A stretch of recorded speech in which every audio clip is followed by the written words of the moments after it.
Ça, c'est mon petit corral où je réceptionne les poulains et vraiment, c'était devenu un gros tas de boue, impossible de travailler là-dedans. Du coup, j'ai acheté tout plein de petits cailloux, j'ai récupéré du drain, non, pas là, de l'autre côté, voilà, du drain. Ensuite, j'ai un super ami qui est venu me faire du super travail, il m'a enlevé le drain tout pourri, tout cassé. On a remis le bon drain avec les petits cailloux. Avec un géotextile, on a étalé tous les autres petits cailloux. C'est quand même bien une mini-pelle, hein, sinon j'aurais eu mal au bras. Ensuite, on a creusé sur le côté, là où il y avait plein d'infiltrations d'eau. C'était vraiment une rivière qui passait. Bien sûr, mes chiens, ils étaient tout dégoûtés. Évidemment, ils sont jamais bien loin de moi. Et dans l'idée, c'était de mettre des dalles stabilisatrices, donc que j'ai installées avec un autre ami, Jean-Pierre. Et ça a été super facile à installer, franchement, c'est top.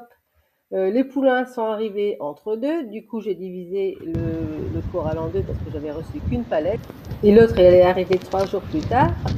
Et dès que j'ai installé, que j'ai remis ça, j'ai ouvert donc la partie nouvellement installée. Et là, les petites pouliches étaient super contentes. Elles ont exprimé leur joie. Elles ont complètement validé les petites dalles. Ensuite, j'ai vu qu'il me manquait quand même 1 mètre carré de dalles à peu près. Je suis toujours aussi bonne en maths, hein, de toute façon. Et du coup, j'ai inséré un petit géotextile en dessous des dalles, ce qui n'a pas été difficile non plus. J'ai rajouté du sable et voilà, c'est nickel, tout va tenir, c'est stabilisé. Malgré les pluies diluviennes de ces derniers jours, ça reste propre, les chevaux ont les pieds au sec. Vraiment très contente du résultat et un grand merci à tous mes amis qui m'ont aidé pour faire ce joli travail.